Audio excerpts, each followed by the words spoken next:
Bom dia, pessoal. Tudo bem? Bom, então, me apresentando rapidamente, eu sou o Tony Lâmpada, né? Sou o CTO da Buzer. Estou construindo software e ajudando pessoas a construir software, né? Nesse mundo de web já há 19 anos. E o meu lema é esse, né? Resolver problemas e ajudar pessoas. Eu gosto muito de problemas e de pessoas, né?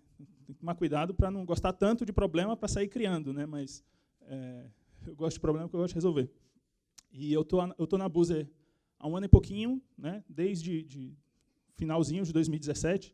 Então, a Buzer, para apresentar rapidamente a Buzer, eu vou chamar o meu CEO aqui, o CEO Rockstar, Marcelo Abrita.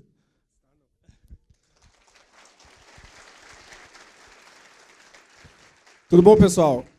Quem já conhece a Buzer? Também. Vou falar um pouquinho, como o Tony falou, o código é uma ferramenta para você resolver um problema que existe no mundo real, né? E aí essa parte de apresentar o problema, normalmente sou eu que faço. Não dá dando para ler direito, mas o principal problema do transporte intermunicipal no Brasil é a falta de alternativa. Tem duas alternativas, é o avião ou a rodoviária. O avião é caro pra caralho e em muitas cidades não tem aeroporto. E o ônibus, que poderia ser bem barato, acaba que também é restrito, porque a maioria das conexões só é oferecida por uma ou duas empresas. Não sei se vocês viajam aqui para São Paulo, mas tem ali um caso bem claro, né? E no Brasil já tem exemplos de que quanto mais empresas operando uma conexão, o preço cai.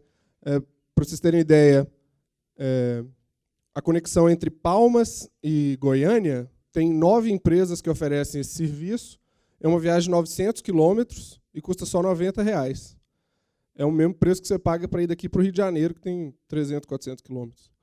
Então, quanto mais ofertantes, menor o preço. E a Buzer entrou para criar um novo segmento que a gente apelidou de fretamento colaborativo. Porque, basicamente, tem duas formas de você promover uma inovação. Ou você insere tecnologia num serviço que já existe, que é o que a 99 fez com o táxi, né? Tinha o táxi, agora você pode chamar o táxi com o aplicativo. Ou você cria um novo serviço, que é o que o Uber fez. Não era o táxi, era um carro novo, um motorista novo, um veículo qualquer, e um aplicativo diferente. E no intermunicipal acontece a mesma coisa. Tem algumas empresas que estão inserindo tecnologia no sistema atual e fazem isso muito bem. ClickBuzz, Guichê Virtual, busca ônibus, de ônibus, mas ainda é uma melhoria no sistema que já existe. E a nossa proposta é criar um sistema novo, do zero. E aí a gente faz essa comparação aí. E o resultado é meio que esse. Isso aqui é o preço da viagem de Belo Horizonte para São Paulo. Isso aqui é a oferta da rodoviária, R$150 mais ou menos. Aquela ali é a nossa oferta de leito por 120. E aquilo ali é um leito-cama, que é um ônibus que fica 180 graus e custa o mesmo preço que um ônibus executivo custaria na rodoviária. Então, basicamente, a nossa proposta é essa. Esse é o serviço que a gente constrói para o mundo e é isso que o nosso código apresenta para as pessoas. E quem tiver curiosidade, esse ônibus rosa que está aí na porta é leito-cama. Não sei se alguém já conhece esse tipo de ônibus. Vale a pena entrar lá para ver, porque você vai dormindo. Não vou dizer que é igual dormir na sua cama, mas é igual você dormir numa cama ruim, porque, querendo ou não, o ônibus vai balançando. Não é igual você dormir numa poltrona, é igual você dormir numa cama ruim. E é isso, vou passar para o Tony aqui. Espero que vocês gostem aí. E qualquer coisa, converse com a gente. Abraço. Valeu, obrigado, Marcelão.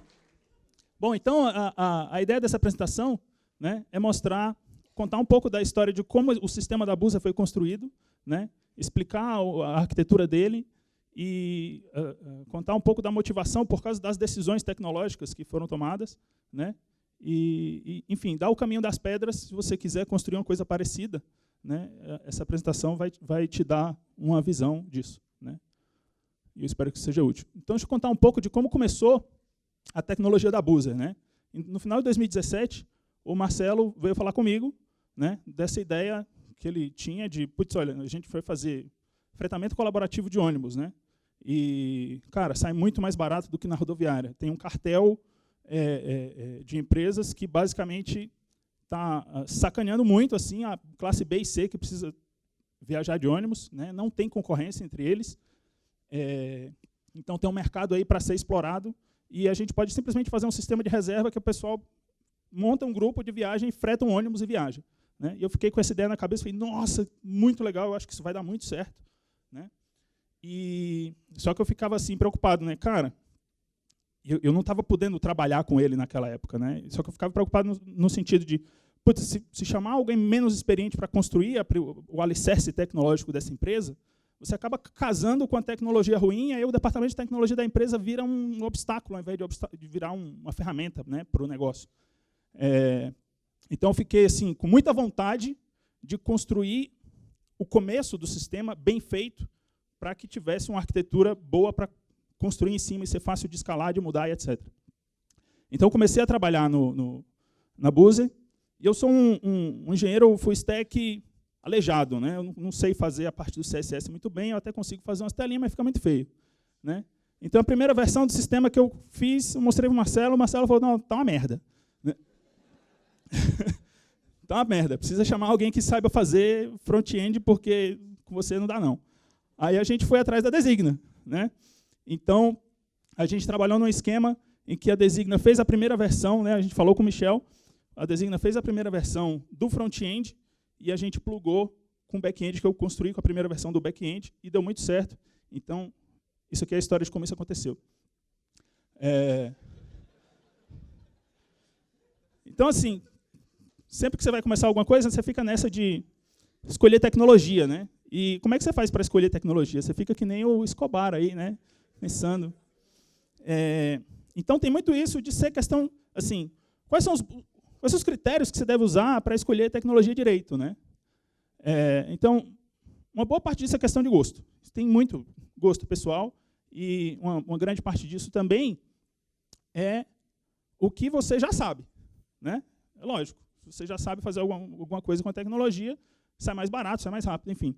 Mas tem outros critérios que é importante você levar em consideração quando você vai construir uma coisa que você sabe que vai crescer muito. Né? Então, alguns critérios que eu sempre tenho em mente são essas outras duas coisas. Né? Você usar um tipo de tecnologia que seja fácil dos outros aprenderem. Né? E uma outra coisa também é você usar coisas que tenham uma comunidade grande. Por quê? Se você usa uma tecnologia que pouca gente usa, a hora que você se ferra sozinho. Né? Então, você precisa ter googabilidade. Né? Você tem que ter alguma coisa que, a hora que bate o erro lá, você cola a mensagem de erro no Google, cai direto no Stack Overflow, você pula a pergunta, vai direto para a resposta e vida que segue. Né? É isso. Né? Todo mundo se identificou com isso. Então você quer tecnologias que realmente tenham uma tendência de conquistar corações e mentes talentosas. Né? E a gente vê que existe realmente uma guerra de tecnologias pelas mentes e corações de vocês. Né? Então, as tecnologias que a gente usa na Buzer são essas coisas no back-end, né? Tudo que a gente tem na internet roda na Amazon, dentro de containers Docker, que ajudam a facilitar o deploy, enfim. Tem um bancão de dados monolítico no Postgres lá, parrudão. Eu esqueci de colocar aqui Django e Python no back-end, mas é um pecado pequeno, afinal a gente está aqui no Front in Valley. Né? Então a parte que interessa mais, que eu vou falar um pouco, é das coisas no front-end. Né? Então, o front-end das coisas que a gente constrói é feito com Vue.js, Nuxt e o Vuetify.js. Quem conhece Vue.js, levanta a mão. Uhul! Top! Fantástico! Nuxt, quem conhece Nuxt? Muita gente também, legal. E Vuetify, o Vuetify é um suite de componentes. Legal, então não tem nada muito novo aqui. Nossa, ficou horrível, não dá para ler nada. Né? Mas aqui é basicamente para justificar o Vue.js. Né? Então, rapidamente, Vue.js é um framework para você fazer front-end de maneira rica. É muito fácil de trabalhar. Então, isso aqui é um arquivo .vue. Eu sei que não está dando para ver, tá bem ruim.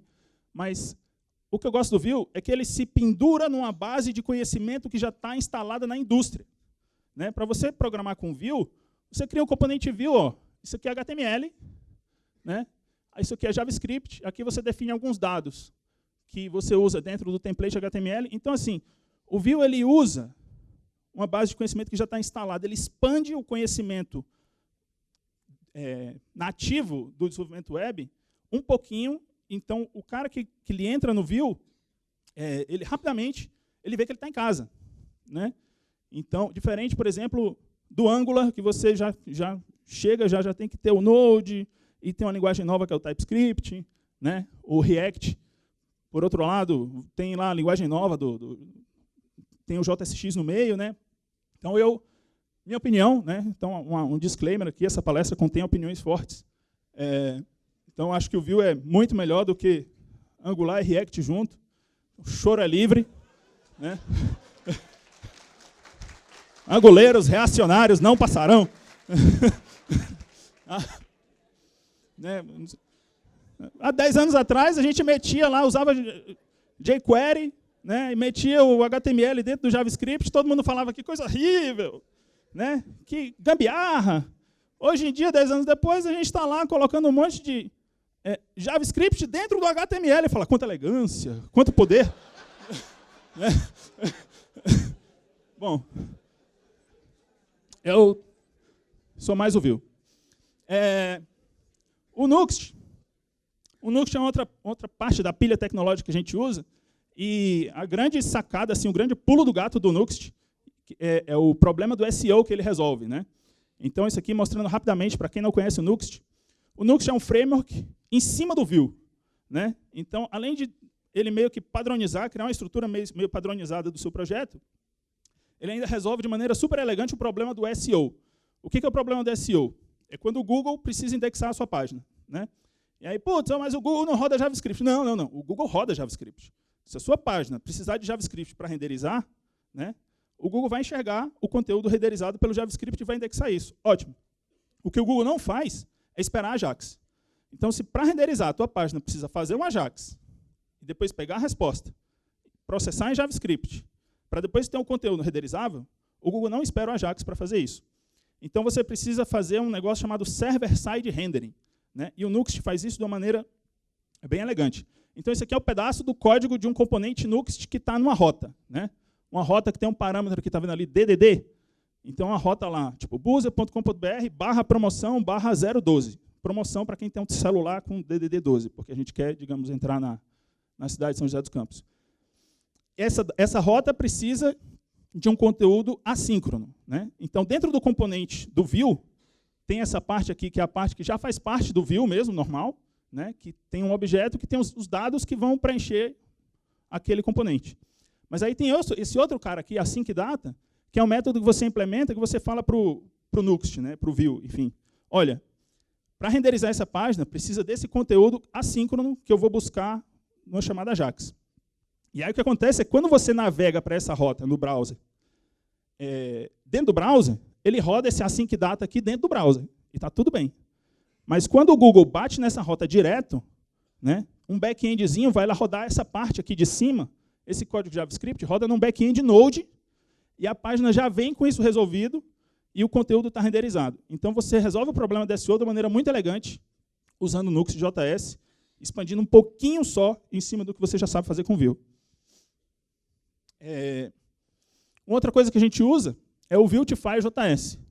O Vuetify é uma suite de componentes prontos, né? Um componentezinho de card, de progresso, né? Os botõezinhos bonitinhos, date picker, enfim, data table. Então, tem um monte de componente pronto que implementa o conceito do Material Design, né? Então, assim, a hora que você está começando, né, você ter um conjunto de componentes prontos que te ajuda a fazer um negócio decente, bonito, sem precisar construir um design inteiro do zero, isso corta custo, né? Isso corta caminho. Então, a gente está até agora, não vou dizer sem design, quase sem design, né? Tem o Diogo na equipe, que é um faz-tudo, que também faz um pouco de design, mas até agora a gente está conseguindo sobreviver sem designers, mas em breve isso vai mudar, a gente está crescendo e vai precisar contratar designers, mas enfim, o Vuetify tem sido uma grande mão na roda, né, e um dos segredos da nossa produtividade. E deixa eu ver como é que está isso aqui. Está dando para ler alguma coisa, hein? Não, né? Como faz para aumentar aqui? Como faz para dar um zoom?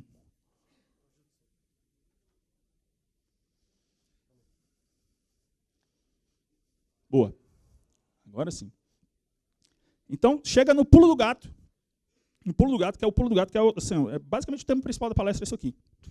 Então, uma das coisas que a gente faz é usar a tal da API de mentirinha, né? Então, assim, a gente constrói primeiro o front-end das coisas. Ao invés de construir o back-end, começar lá pelo modelo, pelo banco de dados, não, a gente começa com o front-end. E aí a gente sabe que o front-end vai falar com o back-end através de uma API que fala Ajax. Né? Então, chega para a direita aqui. Chega para a direita, do outro lado. Isso.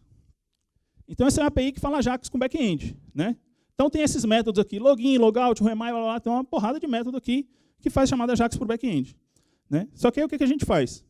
A gente cria uma implementação de mentirinha disso daqui, que é o do lado esquerdo. Joga para a esquerda aí, por favor. Né? Obrigado. Né? Então, por exemplo, tem um método login aqui, que ele usa, recebe, tem a mesma assinatura, né? Username, password. Ele nem liga, né? Só quer saber se tem uma senha, então ele já retorna o usuário logado aqui, que é o Mark Zuckerberg. Né?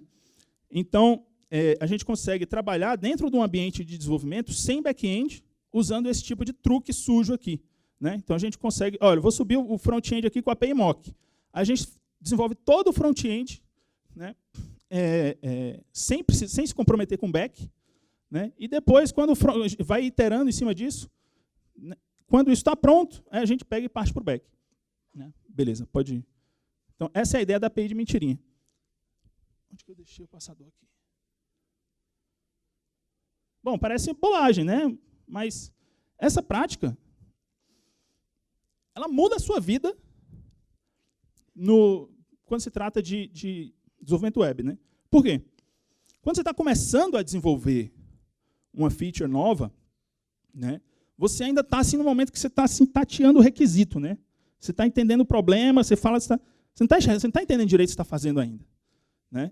E nessa hora, o que você mais precisa para garantir que você está indo na direção certa é feedback. E quando é que você tem feedback? Quando você mostra alguma coisa pronta, quando outra pessoa bota a mão no que você fez e fala, não, isso aqui não pode ser desse jeito por causa disso.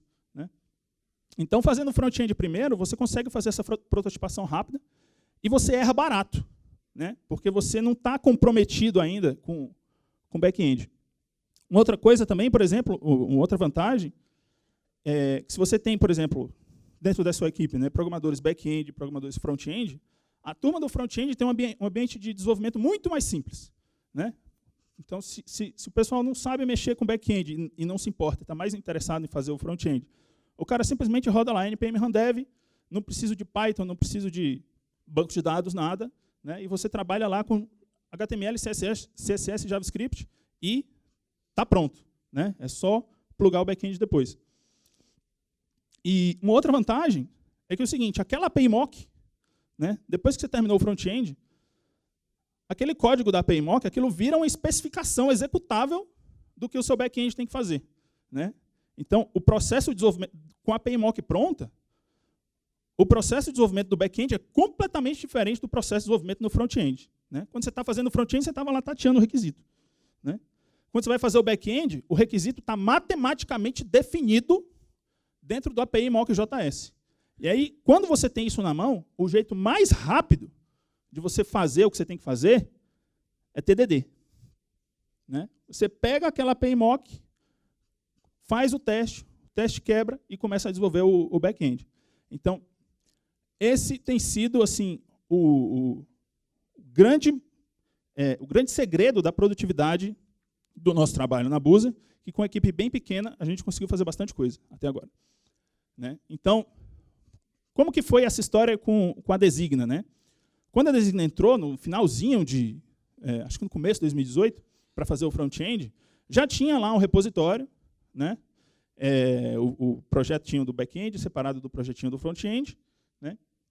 E aí, quer dizer, já tinha, desde o começo, né, comecei o sistema já, olha, a primeira coisa que eu fiz foi criar um pipeline de deploy dentro do GitLab, que fazia o commit, dava um deploy automático. A primeira coisa que teve lá no ar foi um deploy automático, Hello World, mas foi feito com deploy automático. Né? E aí, quando a Designa entrou, ela já começou a usar esse sistema. E aí o que acontece? Esse sistema com front-end, do front-end com a API mock, a Designa ia trabalhando lá, né? Então, o que eu fiz? Eu construí lá a primeira versão do API Mock JS. Né? Era o meu contrato da conversa do back-end com o front-end na forma de código. Eu passei isso para o Michel, né? Falei, ó, então está aqui, é mais ou menos isso aqui, a conversa que o front-end vai ter que ter com o back-end. E começa a fazer o front-end, aí o Michel começou a fazer. E cada commit que ele fazia ia para o ar aqui. Né? Isso aqui é front.test.busa.br. Então a gente sabe que é API Mock porque tem a foto do Zuckerberg logado aqui. Né? E isso facilitou bastante esse ping-pong, né, de programação daqui e validação dali. Né? O Michel conversava direto com o Marcelo, e o Marcelo ia dando a direção do design, né, da experiência do usuário, e ia conversando comigo, olha, peraí, Tony, esse negócio que você desenhou na API Mock aqui, eu estou vendo aqui que precisa de um parâmetro a mais. Né? Rapidinho ali por WhatsApp a gente resolvia, não, beleza, muda aí na API Mock. E aí, quando isso aqui começou a terminar de ficar pronto, tipo um mês depois, menos ainda, aí eu comecei a programar no back e, puf, plugou e rapidinho, se você faz um back que corresponde àquela API Mock, botou no ar, está funcionando. Então, foi lindo, foi uma colaboração assim, totalmente excelente. O código que chegou da Designa tinha uma altíssima qualidade, né? Tinha um desenvolvedor muito bom lá, que era o Fernando, né? Michel, Fernando, o nome dele, né? Fábio. E foi top demais essa parceria. Então, hoje, a nossa estrutura ela cresceu um pouco. Antes a gente tinha uma aplicação com um front-end, né? O mesmo lugar que o passageiro acessava era o mesmo que a gente acessava para fazer o back-office. Mas aí a estrutura cresceu um pouco. A gente tem 4 agora. Tem um aplicativo do paciente. Eu falei paciente? Passageiro. Tem um aplicativo do passageiro. O meu tempo de touch health ainda fica na gente. Né? Então, tem um aplicativo do passageiro, tem um aplicativo do staff, que é o nosso back-office, tem um aplicativo do parceiro, que é o dono do ônibus, né? Que realmente faz a viagem e roda processo junto com a gente. Tem um aplicativo do motorista, que está lá fazendo o check-in, fazendo o cara crachar na hora do embarque. Mas é tudo a mesma pilha tecnológica. Né? Tem um monolito em Django, que é o Boozer Django, azulzinho ali em cima. Né? Os 4 front-ends usando essa mesma pilha tecnológica. Então, quer dizer, toda a equipe consegue trabalhar em todos os projetos. Não tem assim, olha, você trabalha no motorista, você... Não tem. Todo mundo trabalha em tudo. E até agora não mudou muito, né, a estrutura da arquitetura base. Né? É uma coisa super feijão com arroz, mas que tem funcionado muito bem. E eu digo por enquanto porque a gente vai crescer bastante. E com novos problemas, surge a necessidade de novas soluções. Né? De repente, quando a gente for fazer o Boozer City dentro da cidade, a gente vai ter que quebrar esse monolito em 2. Né? Separar a parte contábil para o cara usar o crédito que ele tem na Boozer para andar de ônibus dentro da cidade, sei lá. Né? De repente, o nosso CEO é meio louco. Né? Ele tem umas ideias, não, vamos botar reconhecimento facial dentro do ônibus para o cara fazer check-in. Né? Então, só Deus sabe o que vem por aí em termos de tecnologia nos próximos 2 anos, sei lá. Se você quiser copiar essa estrutura, existe um template de projeto que está lá no meu GitHub, no GitHub do Evolutio, que é o DejaView. Isso é um template de projeto que você baixa ele, né, você instancia ele com Vue CLI, e ele já cria um template no projeto full stack, com Django no back-end e Vue no front-end. Por isso é DejaView, né? Django e Vue. Né? Então, o pessoal já viu isso, é a segunda vez que algumas pessoas estão vendo isso, porque eu já fiz o Djangular também, mas beleza. É porque eu gostava de Angular JS. Então tem esse repositório que dentro do README dele tem algumas instruções, né? E eu tenho um site de cursos, que é o evolutio.io, que tem alguns cursos de algumas coisas que eu falei aqui na palestra. Né? Tem um mini curso, alguns são pagos e outros são free. Tem um mini curso de Vue.js, que é free. Né? Tem um outro mini curso, Front-End 2018, um guia para quem está perdido. Ele conta um pouco da história da evolução do front-end nos últimos, sei lá, 5, 10 anos. E tem opiniões fortes também de comparação de frameworks lá dentro, de uma maneira um pouco mais detalhada. Né? Tem um curso de JavaScript básico, né? Até o ECMA 6, e tem um curso do próprio DejaView que explica desde você preparar um ambiente de desenvolvimento e fazer deploy na Amazon de um projeto usando essa mesma arquitetura que a gente usa na Busa. Tá? Então, você entra lá, você pode começar a assistir, e aí, se você gostar, você compra o resto. Bom, nós estamos contratando, né? Basicamente, para quem quiser entrar participar do nosso processo seletivo, já começa estudando o Déjà Vu, né? Logo na triagem, o candidato que passa logo da primeira fase já ganha o acesso ao Déjà Vu de graça, né? Porque não faria sentido a gente cobrar para o cara participar do processo seletivo, né? Seria muita arrogância. Mas a gente tem um ambiente de trabalho que é orientado a problema, né? O que eu quero dizer com orientado a problema? A gente não pega e fala para o cara, sabe o login do motorista? Então, essa história de fazer login com e-mail para o motorista não dá muito certo, não. Troca para fazer login com CPF. Não. O card lá no Trello não diz fazer login com CPF. O card lá, isso é a tarefa. O card lá no Trello diz, olha, está tendo um monte de problema de cadastro duplicado de motorista, porque o cara tem 2 e-mails, usa o e-mail da mulher dele, ele esquece, né? Então, de repente, pode ser que a solução seja botar o CPF, mas o problema é esse. É diferente, né? Porque a tarefa acaba quando você tem uma tela com login com o CPF lá para o cara digitar. E o problema do motorista com cadastro duplicado acaba quando não tem mais motorista com cadastro duplicado. Então, esse tipo de mindset forma programadores que não são só programadores. São resolvedores de problemas que, entre outras coisas, usam programação, né? Mas para resolver o problema do cadastro duplicado de CPF, é mais do que programação. Você tem que ir lá atrás do CPF das pessoas para preencher no banco, resolver os casos duplicados. Então, é bem legal, as pessoas gostam disso, né? Eu percebo que o pessoal na equipe gosta dessa autonomia, né? E de ser um resolvedor de problema ao invés de um executador de tarefas. E a gente está num rumo de crescimento super acelerado, né? Eu nunca vivi nada parecido na minha carreira. Então, tem muitas oportunidades, muitos problemas divertidos pela frente. Então, manda um currículo aí para talentos@buzer, que a gente está interessado. E é isso, a gente tem 2 minutinhos para perguntas. Obrigado.